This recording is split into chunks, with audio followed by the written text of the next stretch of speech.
Are cleanliness and affluence related by habit or circumstance? A person can be clean and poor. A person can be filthy and rich. Appalachia is left over from the poverty war. You can live in abject poverty but remain clean and respectful, maintain pride and self-respect. They are good, hard-working people, but their environment is an outward sign of their inward security. It's the company's fault. Poverty in Appalachia is difficult to address. The community needs are not difficult to assess. The company may not be defined as it was in the days of the mining communities, but its basic structure and mentality still exists.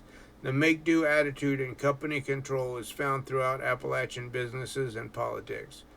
Throughout the hills and hollers, the company keeps Appalachia poor. The company owns the natural resources. The company determines business growth. The company owns all controlling forces. The company controls funding for education and the standard of living in a community.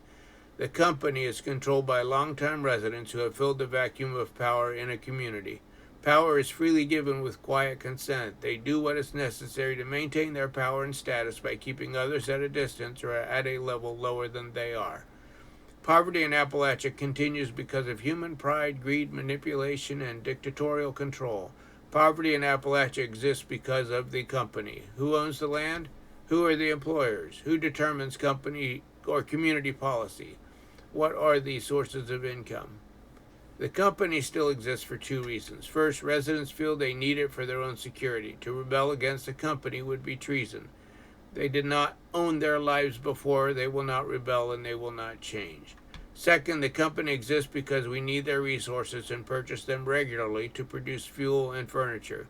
We may not like it, but our message to these poor indigenous fellow humans is long live the company and long die Appalachia. We have an obligation to respond socially, politically, economically, and spiritually. We must respond as a people to end corporate control and win the war on poverty.